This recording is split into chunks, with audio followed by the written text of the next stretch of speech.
What's up, what's up, what's up? This your girl J Kales. So we are cooking one of my favorite one pot meals. It's not the fastest meal, but it is a one pot skillet meal. Okay, so we have our cast iron skillets heating up. Here I have chicken thighs. I've already cleaned them. Yes, I did clean my chicken. I know y'all doing this hashtag don't clean your chicken, hashtag you better. Okay, so I already cleaned the thighs, rinsed them off. I put them in some vinegar and some lemon juice, drained that as well, and this is where we are. Okay, so now what we're going to do, I have some adobo. I'm going to put adobo.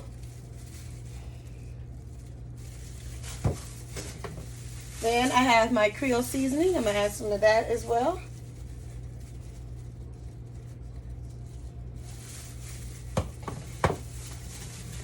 I have black pepper. Go ahead and add some black pepper. Coriander. So what we're doing with this meal, this is going to be seared chicken thighs. This is some ground ginger I'm going to put on there. I'll brown our chicken thighs, put them to the side. When they're all brown, we're going to load them back up in the skillet, and we're going to let them simmer in its own natural juices and sauce and finish cooking. Wham, bam, easy. And then we'll throw the veggies in there wherever we can fit them. Hey, and I have my paprika. Alrighty, perfect. And some garlic powder. Okay. Yeah, I'm a little heavy on the garlic powder. Now we're going to go ahead and mix the thighs up. You want to rub that seasoning in so you can get it throughout all the chicken thighs. You'll know if you need to add more, you add more. Make sure you see you have it on the skin. You also want to pull that skin back to see all that flesh underneath. You want to make sure you get that seasoned as well. So I do pull the skin back, but before I lay it down, then I'll make sure I position the skin to where it's flat, because you want this crispy. All right, but you want the meat, that protein, you want that protein season. So you go ahead and you pull the skin back and you rub that seasoning in each thigh. And again, if you have to add more, you'll know, but just rub for now. Let them love on each other.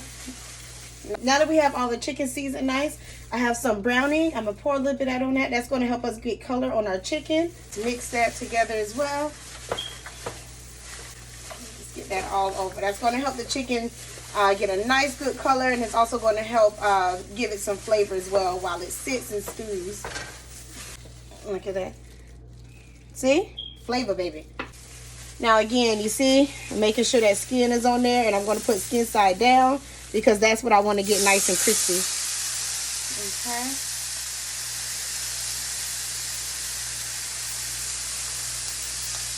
Make sure you cover that breast fat, or thigh, I'm sorry. Lay it flat. You see, when you pull it back, you see you have that color throughout all the flesh. That's why you wait till right before you lay it down to pull that skin in front, because you want that flavor throughout all of your chicken. Alrighty, and we're going to let this sear and get nice and crispy for us on the outside. Nice and creamy. Yeah.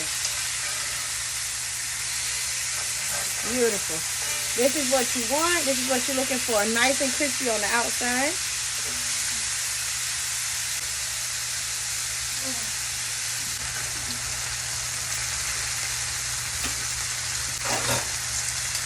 Alright, let's go ahead and check the other side.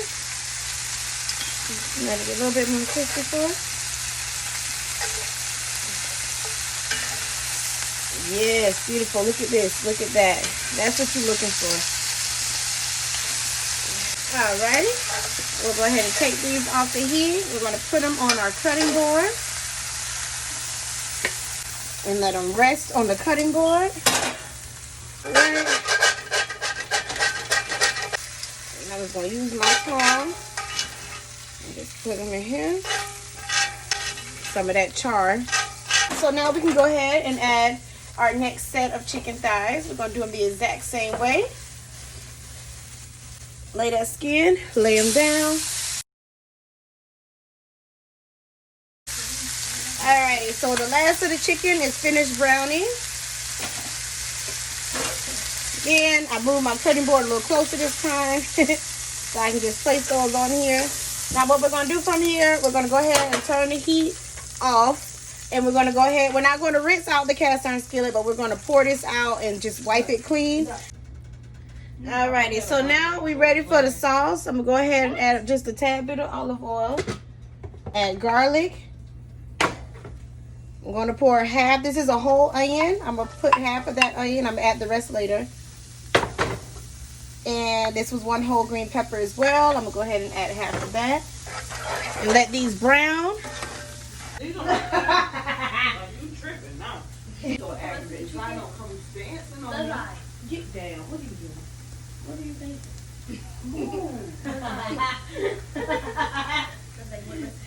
Why she be hating? Not aggravating. Huh? She love dance though, you too. She love to bother you. That'd be cute. And add a little bit of chicken broth in there. You don't need too much, but you do need enough. A little bit of the Creole seasoning, the black pepper, shake of the paprika, and we're going to stir.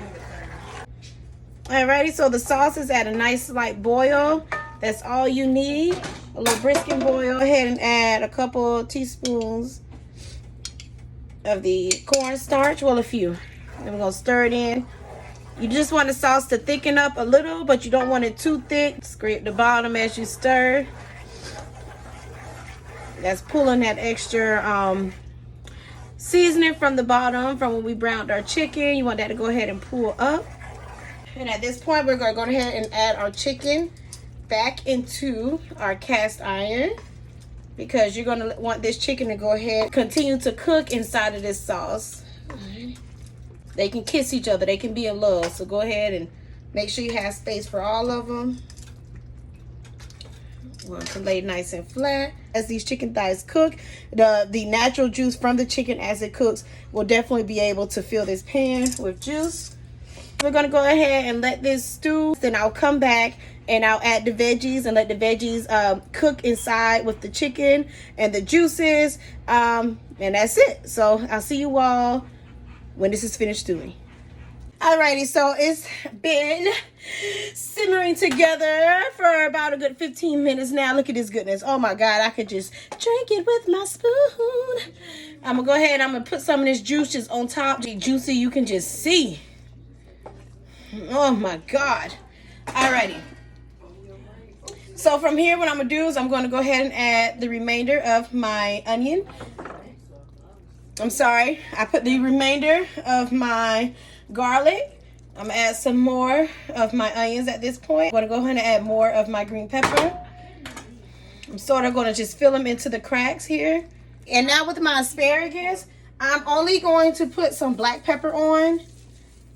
And just literally, I'm gonna do a light sprinkle of adobo, because this is going to go ahead and sit inside of this cast iron skillet with that chicken broth and all the other flavors, so you don't need to overdo it with the seasoning. Alrighty, spoon, I'm sort of just gonna let them fall in. Alrighty, so now I'm gonna go ahead and add some tomato. It's just great for some color, you know. So go ahead and throw those babies in. They don't have to necessarily go in the sauce. You see me putting some in, but they can definitely lay on top. Alrighty, beautiful.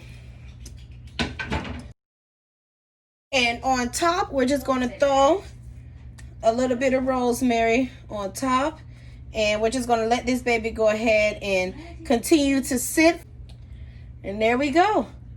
It is so perfect. So now we have our chopped asparagus. We have our beautiful grape tomatoes sliced in half. We also have fresh rosemary that we did add. Now, I wish I had fresh lemon. At this point, I would squeeze a half of fresh lemon on top, because that would just tie everything in. Unfortunately, your girl J. Kales did not pick the lemon up from the store. Therefore, I will pour a little bit of lemon juice on top just to tie everything in with some nice citrus flavor. Man, y'all, your girl messed up. I cannot believe I forgot to buy that lemon, but it's okay. I have lemon juice.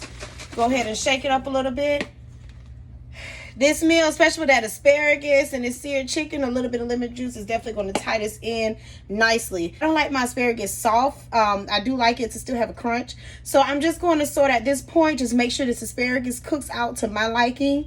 Once the asparagus is cooked to your liking, this meal is definitely complete for you.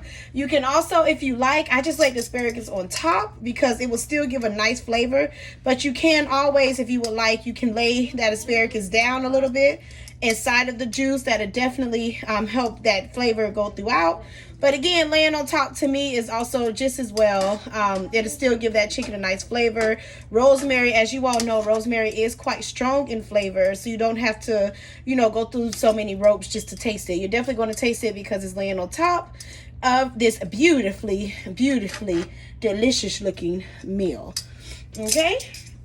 Alrighty, so this is it. So again, we're going to let this simmer down until the asparagus are cooked to your liking, and then you can go ahead, you can let it sit on the heat, but I'm going to take it off the heat and I'm just going to dig in. Thank you so much for watching again. This is your girl J Kels. Go ahead and take a moment, like, comment, share. Again, if I don't like your comment, I will delete it, so don't waste your time.